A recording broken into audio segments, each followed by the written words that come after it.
If you've got pregnancy weight to lose, whether it's a recent pregnancy or a pregnancy from long ago where you gained the weight and never lost it, what I want you to know is that it is 100% possible for you to lose the weight from pregnancy without being on a diet by applying biblical wisdom to your weight loss journey. If you've never been here before, my name is Kayce. Usually it's my mom Ruth here with me, but today it's just me. And so I wanted to take the opportunity to share with you 4 biblical principles that I used to lose 150 pounds of pregnancy weight from 2 pregnancies. That's right. I gained 85 pounds with the first one, lost that, got pregnant again, gained 65 pounds with that one, lost that, and now I've been maintaining the weight loss for a couple years already. And my mom, Ruth, and I love to encourage Christian women in their weight loss journeys because we know that it is possible. And with God in the journey, all things are possible. Is it going to be challenging? Yeah.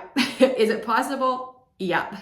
So the very first point of how I lost 150 pounds of pregnancy weight without being on a diet by using biblical principles is to learn to treat my body like a temple. Now, the verse that I have here is the one about treating your body like a temple. Okay, it's 1 Corinthians 6, verse 19-20. It says, "Do you not know that your body is a temple of the Holy Spirit who is in you, who you have received from God?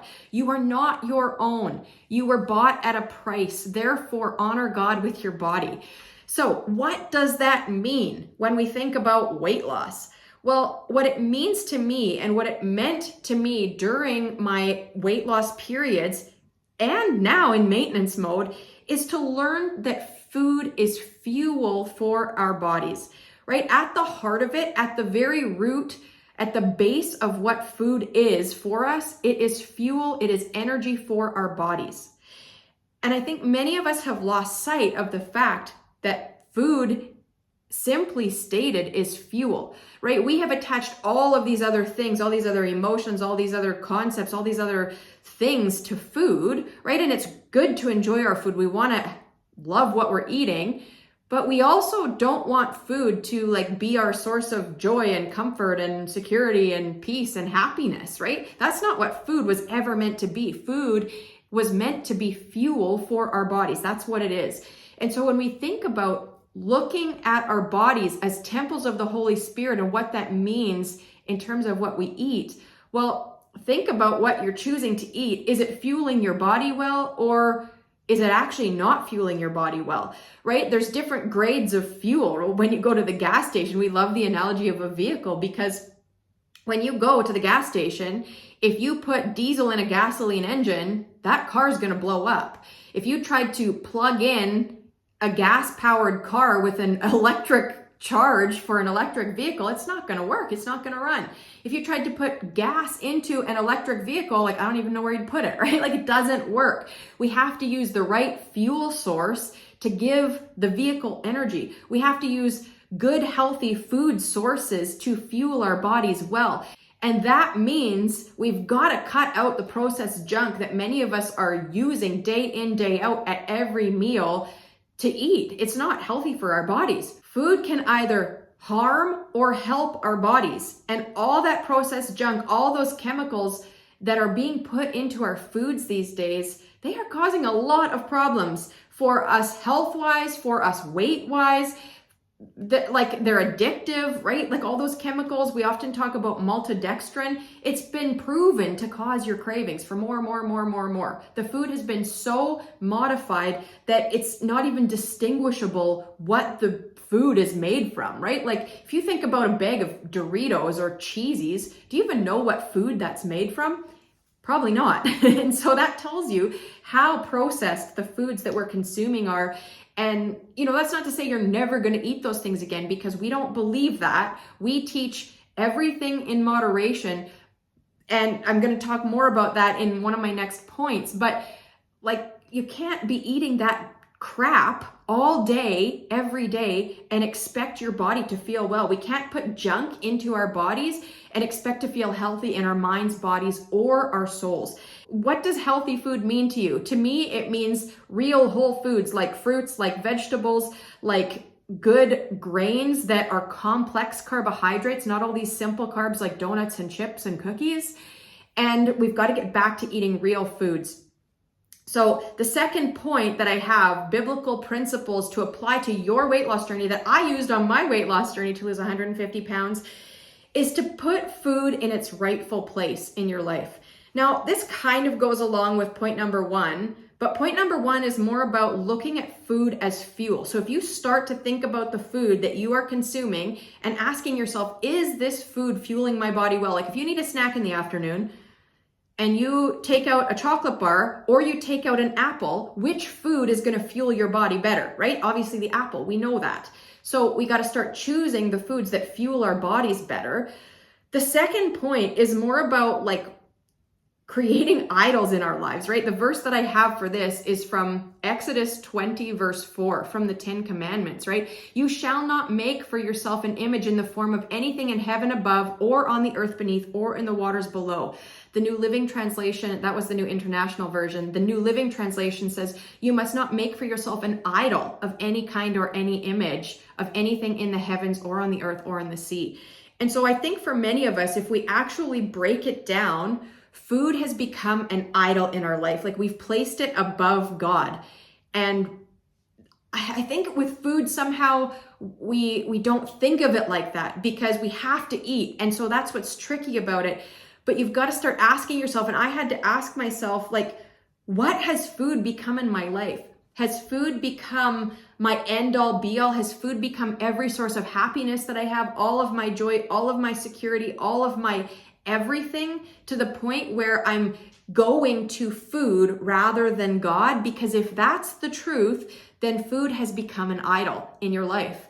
And I think this is something that we struggle with throughout our life, whether you're on a weight loss journey or not, because I know for me, being in maintenance mode after having lost the weight, I constantly still have to be on guard around this topic of making food an idol or keeping food in its rightful place.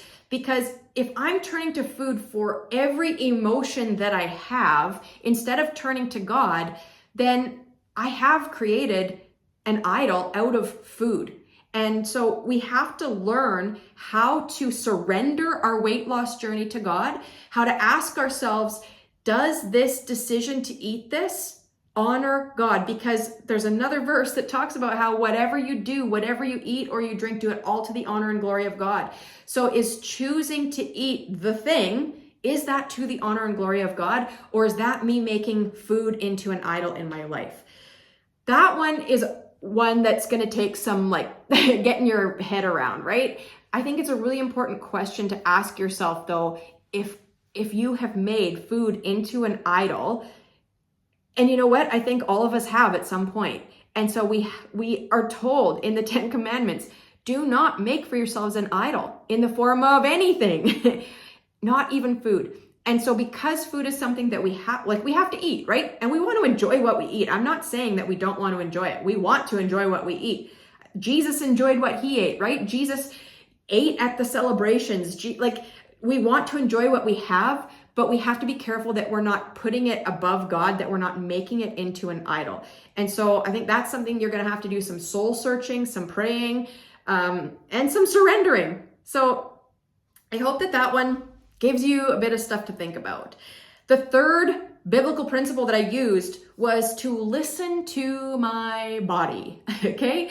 And this one might not sound very practical, but it actually is very practical because so often, and I'd like to know in the comments from you as well, so often when I would actually go to have something to eat, if I stopped to actually listen to my body, like if I found myself at the junk food cupboard, and I still do this now, if I find myself at the junk food cupboard or going through the drive-thru or whatever it is, and if I actually stop to listen to my body and go, do I actually want to eat this right now? Most of the time, the answer is no. Most of the time, it's like my stomach feels full, or I'm feeling bloated, or I'm feeling something, whatever it is, and I'm really not there to fuel my body. I'm really there to feed my emotions. I'm really there to overindulge when I don't need to be eating. I'm maybe there out of boredom. I'm maybe there out of loneliness, whatever the thing is. But if I actually stop to listen to my body rather than my mouth, what I want to eat, most of the time, I don't actually even want what I'm there to eat. That's actually how Ruth and I developed our Should I Eat That guide, because we were like, let's stop to listen to what our bodies are telling us. Or another example of this is like, think about the last time that you overindulged. How did you feel afterwards? You probably felt bloated. You probably had a stomach ache. You probably had like acid reflux or heartburn. You probably felt sluggish. You probably had no energy. Like, what is your body telling you?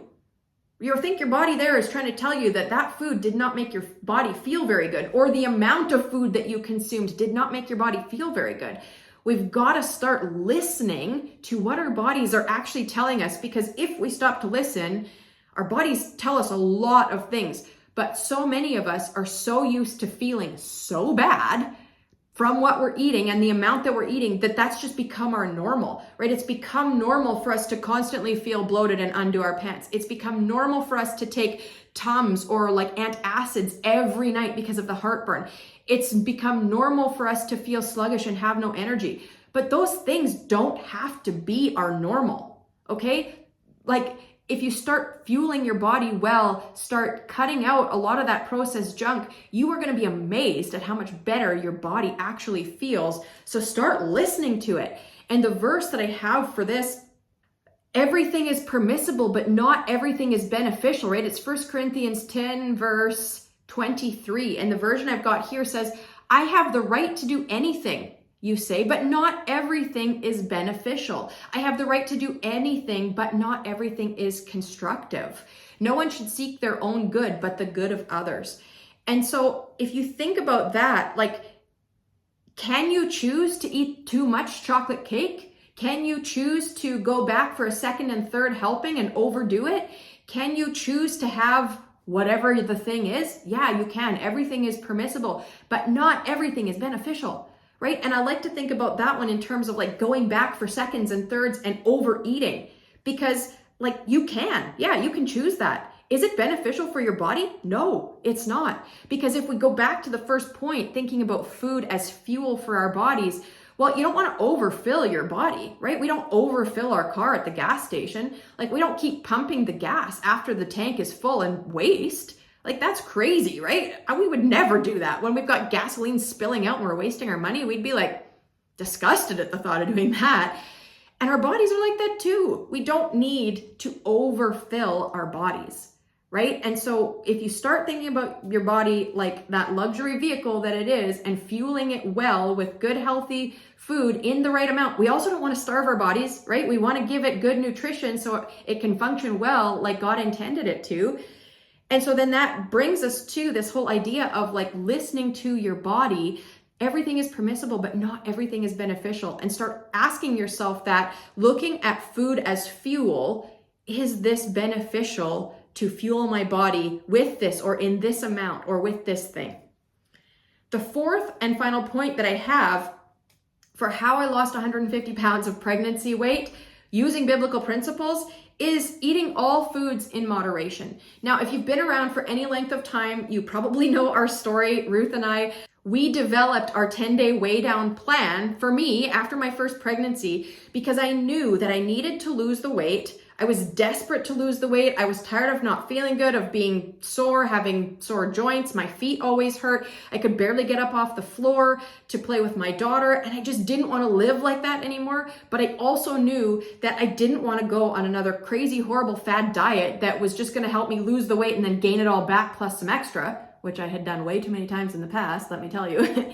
And so we put our heads together and we said, God gave us this amazing plan that helped me lose all 150 pounds without being on a diet using biblical principles. This whole plan was built on the foundation of surrendering our weight loss journey to God and then making every decision to the honor and glory of God, using real foods. We don't eliminate foods. We don't eliminate food groups. We don't count things. We eat all foods in moderation. But what is moderation, right? I think we've lost sight of what moderation is in our culture today, and we've got to start thinking about it again. And the Bible tells us in Proverbs 25, verse 16, I love this verse when we think about moderation. 25, verse 16 says, if you find honey, eat just enough. Too much of it and you will vomit. That's telling us if we overdo it, our bodies are gonna get sick. And think about how many people in the world we have today that are sick because we are overdoing it with food. We are overindulging, we are over-consuming. It's gluttony, really, at the end of the day, and it's making us sick. It's making us sick in our bodies, it's making us sick in our minds, it's making us sick in our spirit, because it affects our whole being, right? It doesn't just affect our physical body, it affects our whole being. And so that's why we believe in eating in moderation, right? We don't eliminate food groups. We don't say we're never going to eat carbohydrates again, because I like bread. I like to be able to have a peanut butter sandwich on a busy morning when I'm rushing out the door with my kids. And so, but we eat the healthy versions of the foods, right? We don't eat the peanut butter that has like tons of extra ingredients and extra sugar added to it. We eat the natural peanut butter that just has peanuts. And so it's getting back to the basics of the foods, eliminating the processed junk as much as we can, and eating all food groups in moderation. And so you might think that that sounds impossible, because every time that you've ever lost weight, it's by eliminating bread, or it's by eliminating chocolate, or it's by, having a high protein, low carb diet. But the problem with those things is that they are short-term fixes. They're not long-term solutions to our health and weight loss problems. And so, we have to think about building healthy new habits, and you have to think about the fact that the habits that you make to lose the weight are the habits that you have to maintain the weight. And that's why Ruth and I don't believe in fad diets, because they're not long-term ways to live. So we have to figure out how to make healthy habits that are long-term sustainable ways for us to live, so that we can reclaim our health, reclaim our weight, reclaim our confidence in who God made us to be. And so we eat all food groups in moderation. And that means sometimes we have to exercise the fruits of the Spirit, like self-control, to say, no thanks, I've had enough. And that means we have to start looking at the amount of sugar we are consuming, for one thing, because there's almost no such thing as moderation, especially in North America, with how much sugar we are consuming daily. Our bodies are designed to handle around 25 to 30 grams of sugar per day. The latest study that I looked at said that the average North American is consuming like 130 plus grams of sugar per day. That's like 6 times the amount of sugar, 5 to 6 times the amount of sugar every day that we are consuming. That is more than our bodies are designed to handle. And there's just added sugar in everything. And so we've got to start reading labels. We've got to start saying no thank you. We've got to start looking for healthier alternatives. We've got to start drinking water instead of too much soda and juice and sugary coffees. And so you've got to ask yourself and look at your life and say, where do I need to implement moderation in what I'm choosing to eat? And again, going back to the first point of viewing food as fuel, you've got to start looking at food as fuel for your body and going like, am I putting the right amounts into my body here? Is this moderation, or is this overdoing? Or is this underdoing it, right? We've got to start looking at all of these details. We've got to start being a detective in our own life on our weight loss journey and applying these biblical principles in order to be able to reclaim our weight and our health. And so Ruth and I came up with this amazing 10-day plan. We say God gave it to us, like I said. It helped me to lose 150 pounds without being on a diet. And so after that, we actually ran a beta test with 10 of our close friends and family members, because I had had such amazing results with it. These 10 women were like, oh my goodness, this is absolutely incredible. Then we did another test with 100 women. They all lost weight. We were getting insane, crazy comments from these people saying things like, I have never felt freedom with food while losing weight. They were saying things like, I've never felt better. Some of my pain is gone. I lost all this weight. I'm down all these inches. I love the food. And we were getting amazing comments. And so we have turned it in to our 10-day WeighDown plan that you can purchase anytime if you would like to have a plan moving forward for how to lose the weight without being on a diet that is built on biblical principles. The link is down below in the description. You can also lose the weight on your own without that plan. It's just that so many women like to have a plan so that it's not dealing with that overwhelm, right? And that's really the goal for us, is to teach women how to create a healthy lifestyle going forward, to make healthy habits, to lose the weight that are the healthy habits that you're going to continue living throughout your life so that you can maintain the weight. That's the goal, right? So I hope that this video has been helpful for you. I know that when I was like in the beginning journey of like thinking how I was going to lose this weight before Ruth and I put together this plan for me, the amount of information out there is completely overwhelming, right? You can lose the weight in like 100 different ways. You've got to find something that's going to work for you in your life, because your life and your circumstances are unique. They're different than mine, but we can apply biblical principles. We can apply biblical wisdom to every different circumstance. And you know what? It's going to work every time, because the Bible is our blueprint for best living. And so I would encourage you to look at these 4 points: learning to treat our bodies like a temple and view food as fuel, putting food into its rightful place and not making it into an idol in our life, listening to your body and recognizing that not everything is beneficial. It's permissible, but it's not necessarily beneficial. And eating all foods in moderation, and remembering that overdoing it is going to make us sick. So is underdoing it. Like, we got to eat enough, right? We don't want to be starving our bodies either. Applying those biblical principles to your life, I promise you, will change the way that you create healthy habits going forward. And I want to know in the comments below which point hit you the most, that you went like, oh man, I got to work at applying that one to my life today. We always like to leave you with this. Until next time, remember to treat your body like a temple, not a trash can.